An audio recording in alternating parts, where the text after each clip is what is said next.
हाय साथियों, स्वागत है आप लोगों का हमारे यूट्यूब चैनल सरकारी जानकारी जीओबीटी पे। तो चलिए आज हम एक योजना की जानकारी आप लोगों को देते हैं। ये योजना है किसान समृद्धि योजना, जो झारखंड सरकार की तरफ से चलाया जा रहा है। इस योजना के अंतर्गत सोलर पंप का पूरा सेट दिया जाता है, जिससे किसानों को लाभ होता है।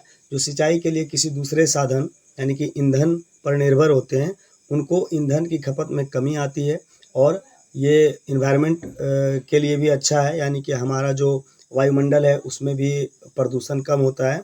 और ये बहुत अच्छा ऊर्जा का स्रोत है, जो सौर ऊर्जा, उससे चलने वाला पंप सेट मिलता है। पूरा सेटअप लगा के दिया जाता है।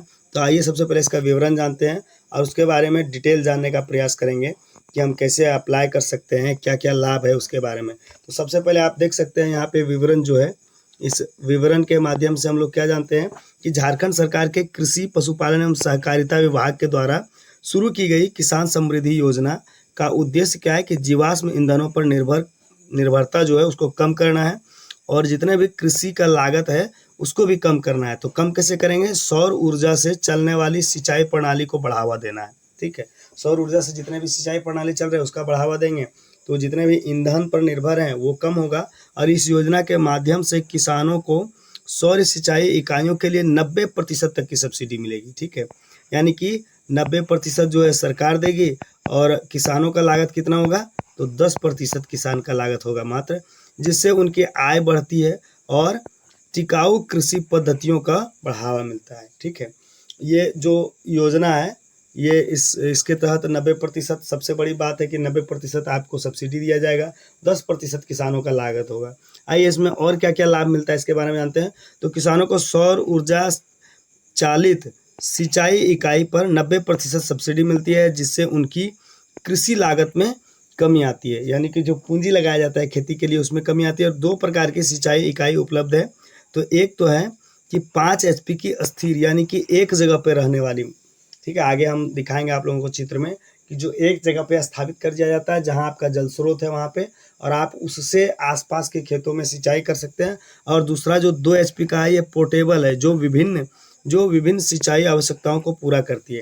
ये पोर्टेबल है, यानी कि इसको एक जगह से दूसरे जगह ले जाकर के सिंचाई कर सकते हैं। ठीक है, सौर इकाई की बिजली या डीजल की आवश्यकता को समाप्त करती है। सौर की इकाइयाँ जो है वो जितने भी बिजली या डीजल से चलने वाली है उसको समाप्त करता है। खेतों में जहाँ बिजली अभी तक ठीक से नहीं गया है वहाँ के लिए बहुत बेहतरीन है, क्योंकि हम डीजल पर निर्भर कब तक रहेंगे, और जिससे वर्ष भर सिंचाई सुनिश्चित होती है। ठीक है, सालों भर हम इससे सिंचाई कर सकते हैं।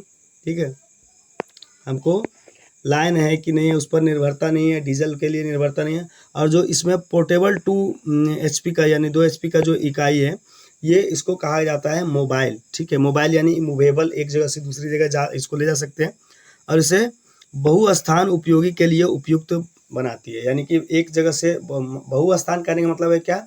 एक से अधिक स्थानों पर इसका उपयोग कर सकते हैं। जैसे जहाँ हमको सिंचाई की ज़रूरत है वहाँ ट्रॉली सिस्टम होता है, इसको हम ले जा करके उपयोग कर सकते हैं। और सौर ऊर्जा से चालित प्रणालियों के लिए इसका जो रख रखाव और लागत में भी कमी आता है, और अस्थायी ऊर्जा उपयोग को प्रोत्साहित करता है और पर्यावरण संरक्षण में भी योगदान देता है इस तरह की इकाइयाँ। ठीक है, आइए हम लोग सबसे पहले देख लेते हैं कि अस्थिर जो यहाँ पे बताया गया है कि अस्थिर जो है 5 एचपी का और 2 एचपी का जो मूवेबल है, पोर्टेबल है, वो किस किस प्रकार की है। तो यहाँ पे चित्र में देख सकते हैं आप लोग, ये जो दिखाई दे रहा है ये है ट्रॉली वाला। ठीक है, जो एक से अधिक जगहों पे इसको ले जा करके हम इसका उपयोग कर सकते हैं। ठीक है, और यहीं पे ऊपर आप लोग देख सकते हैं ये जो है अस्थिर, यहाँ पे देख सकते हैं एक जगह पे पोल के माध्यम से लगाया गया है, और ये इसका कंट्रोल यूनिट है जहाँ से हम लोग कंट्रोल कर सकते हैं, बंद और चालू कर सकते हैं। ठीक है, और यहीं कंट्रोल यूनिट लगा रहता है। इसका हम लोग उपयोग केवल एक ही जगह पर रख करके कर सकते हैं और इसके आसपास के खेतों में सिंचाई कर सकते हैं। पानी का साधन खुद देना पड़ता है, पानी के साधन सरकार आपको देती नहीं है। जैसे पीएम कुसुम योजना, वो एक सेंट्रल गवर्नमेंट यानी कि प्रधानमंत्री जो केंद्र सरकार की योजना है, ये राज्य सरकार की योजना है, उसी के जैसा निकाला गया इसको। ठीक है, और इसमें कुछ है पात्रता, अगर हम फॉर्म भरना चाहते हैं या इस योजना का लाभ लेना चाहते हैं तो क्या क्या होना चाहिए पात्रता। तो आइए पात्रता देख लेते हैं। तो इसमें पात्रता में क्या दिया गया है कि जितने भी आवेदक हैं तो आवेदक सबसे पहले झारखंड में पंजीकृत किसान होना चाहिए। ठीक है, और स्वयं सहायता समूह या सहकारी समिति या किसान उत्पादक संगठन उसका होना चाहिए। ठीक है, यानी कि वो संगठित होना चाहिए, अकेले नहीं मिलेगा, ठीक है। स्वयं सहायता समूह जो JSLPS होता है, ठीक है, झारखंड लाइवलीहुड का, उसके तहत या स्वयं सहायता समूह जितना भी बनता है उसके तहत होना चाहिए। और सहकारी समिति या किसान का उत्पादन का एक संगठन होना चाहिए, सबसे पहला पात्रता है। दूसरा पात्रता क्या है कि आवेदक के पास वैध आधार कार्ड और आधार से जुड़ा मोबाइल नंबर होना चाहिए, यानी जिसमें मोबाइल नंबर जो लिंक हो आधार में वो मोबाइल नंबर भी चालू होना चाहिए। तीसरा क्या है कि समूह संगठन का पंजीकृत कार्यालय झारखंड में स्थित होना चाहिए, यानी कि बाहरी को नहीं दिया जाएगा। इसमें और क्या दिया हुआ है कि आवेदक के पास जल स्रोत के पास जमीन होनी चाहिए या उस तक उसकी पहुंच होनी चाहिए, यानी कि जहाँ पे आपका जल स्रोत है, कुआं या मोटर है, वहाँ पे इस चीज़ को लगाने के लिए जो अस्थिर लगाया जाता है उसके लिए ज़मीन होनी चाहिए, यहाँ वहाँ तक पहुँच होनी चाहिए, ठीक है। यानी कि जल स्रोत तक पहुँच होनी चाहिए, यानी ज़्यादा दूर नहीं होनी चाहिए। और प्रति परिवार केवल एक सदस्य को ही ये लाभ दिया जाएगा, ऐसा नहीं कि इस वर्ष बेटा ले लिया फिर बाप ले लिया, तो प्रति सदस्य जो है एक ही परिवार को दिया जाएगा। और आवेदक की आयु कम से कम 18 वर्ष या उससे अधिक होनी चाहिए, ठीक है। ये कुछ और चीज़ इससे जुड़े जानकारी को हम लोग प्राप्त करेंगे, तो वो क्या है कि हम लोग देख सकते हैं यहाँ पे दस्तावेज क्या क्या लगेगा। उससे पहले हम लोग देख लेते हैं कि आवेदन की प्रक्रिया क्या है, ठीक है। तो आवेदन की प्रक्रिया जैसे कि बताया जा रहा है कि ऑनलाइन CSC के माध्यम से आवेदन भर सकते हैं आप, ठीक है।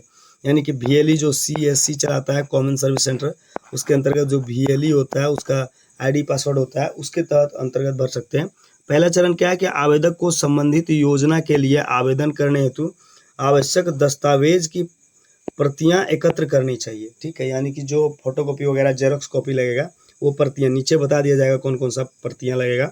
उसके बाद क्या है दूसरा में कि आवेदक को अपने निकटतम कॉमन सर्विस सेंटर में जाकर, CSC लिखा हुआ है, जाकर बायोमेट्रिक सत्यापन प्रक्रिया को पूरी करनी चाहिए। और आवेदक को यह सुनिश्चित करना चाहिए कि CSC एजेंट आवेदन पत्र में से सभी अनिवार्य फील्ड जितना भी भरने वाला चीज़ है उसको भर दे और सभी आवश्यक दस्तावेजों की प्रतियां को भी अपलोड कर दे, ठीक है। अगर ये नहीं करता है और किसी प्रकार की अनियमितता या गड़बड़ी पाई जाती है तो आपका जो ये रजिस्ट्रेशन है उसको रद्द भी किया जा सकता है, ठीक है। आगे देखिए, संबंधित पदाधिकारी जिसके पास आवेदन जमा किया गया है से रसीद या पावती का अनुरोध करें, ठीक है। रसीद यानी रिसिप्ट जो रिसीविंग मिलेगा या पावती का अनुरोध करें कि आप हमको दे दें, जिससे साक्ष्य रहेगा कि हाँ आपने फॉर्म भरा है। कभी कुछ गड़बड़ी होती है तो आप बता सकते हैं कि ये फॉर्म हमने भरा है दिखाने के लिए। और सुनिश्चित करें कि रसीद में आवश्यक विवरण जैसे जमा करने की तिथि और समय और एक विशिष्ट पहचान संख्या आदि लागू या शामिल हो, ठीक है। यानी कि रजिस्ट्रेशन नंबर वगैरह सब कुछ उसमें होना चाहिए। और साथ ही क्या क्या होना चाहिए, तो उसमें तिथि भी होना चाहिए कि आपने कब ये भरा है फॉर्म, ठीक है। साथ ही आगे कुछ बताया गया है जरूरी चीज़ कि आवेदक को KYC सत्यापन के लिए अपने राशन कार्ड को आधार से लिंक कराना होगा, ठीक है। यानी कि ई सत्यापन अगर आपको करना है तो आपका जो राशन कार्ड है उसको आधार कार्ड से लिंक कराना होगा। और इकाई लागत के अनुसार 10% अंशदान शुल्क का भुगतान भी करना होगा, ठीक है। और ये समूह पंजीकरण प्रक्रिया है, ठीक है। आगे देखिए क्या दिया हुआ है कि आवेदक किसान समृद्धि योजना की आधिकारिक वेबसाइट पर जा सकते हैं। आधिकारिक वेबसाइट जो इसका है उस पर भी आप जा सकते हैं और समूह पंजीकरण पर लिंक करें और निम्नलिखित विवरण भरें। समूह का प्रकार, समूह का नाम, पंजीकरण संख्या, GST, पैन, टैन संख्या, पंजीकरण तिथि आदि सब सबमिट करें और ये सब भरें और भरने के बाद इसको सबमिट पर क्लिक कर दें। ये प्रोसेस बताया गया है। अब देखिए आवश्यक दस्तावेज क्या क्या लगेगा। अगर आप इसका लाभ लेना चाहते हैं, इसका फॉर्म भरना चाहते हैं तो आवश्यक दस्तावेज क्या क्या लगेगा। तो सबसे पहले तो आधार कार्ड लगेगा, ठीक है। उसके बाद राशन कार्ड जो आधार से जुड़ा हुआ है। उसके बाद बताया जा रहा है भूमि और जल स्रोत के स्वामित्व पहुंच का प्रमाण, ठीक है। यानी कि आपके भूमि में ही आपका जल स्रोत है जहां आप लगाना चाहते हैं, लगाने के बाद किसी प्रकार का कोई विवाद या लगाते समय कोई विवाद नहीं होगा, तो ये भी इसका प्रमाण भी होना चाहिए, ठीक है। तीसरा क्या है कि समूह संगठन पंजीकरण प्रमाण पत्र आदि लागू हो, ठीक है। और मोबाइल नंबर आधार से जुड़ा हुआ, क्योंकि जो आपका OTP आएगा वही मोबाइल नंबर पे आएगा जो आधार से लिंक होगा। बैंक खाता का विवरण और वो भी आधार से जुड़ा होना चाहिए। इतना अगर आपके पास है तो आप इस योजना का लाभ ले सकते हैं। सबसे महत्वपूर्ण जो बताया गया है, बाकी सभी चीज़ों को तो लोग अपना किसी न किसी प्रकार से जुटा सकते हैं, लेकिन सबसे महत्वपूर्ण जो बताया गया है, जो आपके पास होगा या आप उसमें होंगे, तो सबसे बड़ी बात है कि ये उसी कृषि को मिलेगा, उसी कृषक को मिलेगा जो ग्रुप चलाता हो, स्वयं सहायता समूह चलाता हो या सहकारी समिति या किसान उत्पादक का एक संगठन हो, उसी को इस योजना का लाभ मिलेगा। सभी किसानों को नहीं मिलेगा। और अगर आप इसी प्रकार की सेम किसी और योजना, केंद्र सरकार की योजना, उसका लाभ लेना चाहते हैं और आप क्या है कि आप अकेला किसान हैं, आप किसी प्रकार की स्वयं सहायता समूह या सहकारी समिति नहीं चलाते हैं, तो आप भी इस योजना का लाभ ले सकते हैं। उसके लिए आपको PM कुसुम योजना में जाना पड़ेगा। सेंट्रल की चलने वाली, केंद्र सरकार की चलने वाली PM जो कुसुम योजना है, वहाँ पे आपको जाना पड़ेगा और इस योजना का लाभ ले सकते हैं आप, PM कुसुम योजना। ये भी हमारे चैनल में फॉर्म भरने का किस तरह से प्रोसेस है वो हम अपलोड कर चुके हैं वीडियो। सबसे पहला वीडियो वही है, तो आप वहाँ पे जा करके उसको भी फॉलो करके देख सकते हैं। अगर आप इसमें से कोई नहीं है, इसके लिए पात्रता नहीं रखते हैं, तो वहाँ से आप फॉर्म भर सकते हैं। अभी पोर्टल खुला है, तत्काल जा करके आप भर सकते हैं, क्योंकि ज़्यादा समय होने के बाद या जितनी संख्या होती है जिला में उतना पूरा होने के बाद उस साल के लिए जितनी संख्या दिया गया है कि आप मान लीजिए कि 1900 या 2000 फॉर्म एक साल में आप भरा सकते हैं। जब ये पूरा हो जाता है तो उस पोर्टल को बंद कर दिया जाता है। तो अभी तत्काल खुला है, आप जा करके भर सकते हैं।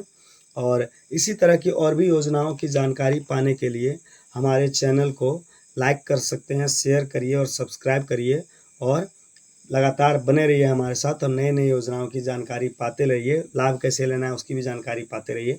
तब तक के लिए धन्यवाद। जय हिंद।